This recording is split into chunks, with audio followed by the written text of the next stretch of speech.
This is Business Week Armenia, CivilNet's weekly business digest. Here are this week's top stories.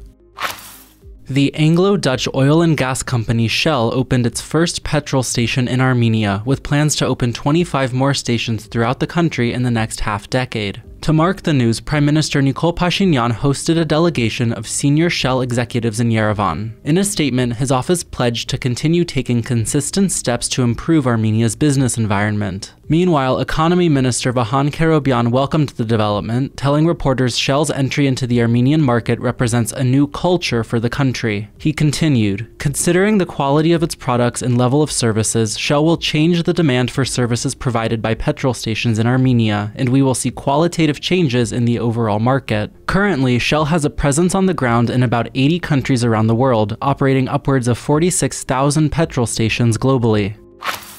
The Armenian government will create a new textile industry development fund with financial support from the British government. Deputy Economy Minister Rafael Gevorgyan announced the news at the opening of the first ever Yerevan Fashion Week, adding, "At the heart of our strategy is achieving value-added growth and increased productivity." The move comes just months after the Armenian government unveiled a program developed jointly with the European Bank for Reconstruction and Development, earmarking $35 million to support textile producers over the next 3 years. The government designates the textile industry as one of 11 strategic sectors with significant export potential. Last year, Armenia exported over $200 million in textiles, mainly to Russia and Europe. The government says it expects the support program to boost annual textile exports to over $500 million. Armenia was a major textile producer in the Soviet Union, with the sector at its peak employing 150,000 people, or a quarter of Armenia's total workforce at the time. The Soviet Union's collapse in 1991 devastated the industry, and it has struggled to recover in the decades since. Armenia's textile industry was dealt another blow last year when Armenia exited a European Union preferential trade scheme.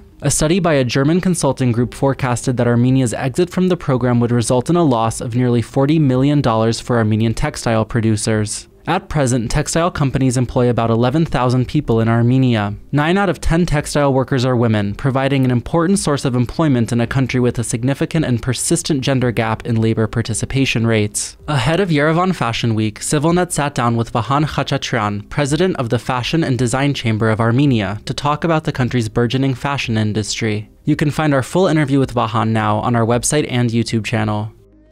About 1 million tourists visited Armenia in the first half of the year, smashing the country's all-time record for that period. If that pace is maintained through the second half of the year, Armenia will see its highest ever number of annual visitors. The current yearly record was set in 2019, when just under 2 million people visited Armenia. Figures from Armenia's tourism committee show that the majority of visitors this year, about 52%, come from Russia. Neighboring Georgia and Iran are other major contributors. The Armenian government has set aside more than $2.5 million this year to promote Armenia as an international travel destination, a 5-fold increase from its tourism spending last year. According to the World Travel and Tourism Council, tourism contributed just over 12.5% of Armenia's gross domestic product in 2019. For comparison, tourism accounted for more than 27% of Georgia's GDP that year. Earlier this year, the head of Armenia's tourism committee, Sisyan Bogosyan, stopped by our studio to talk about her team's plans to make 2023 a record-breaking year for tourism in Armenia. You can find our full interview with Sisyan now on our website and YouTube channel.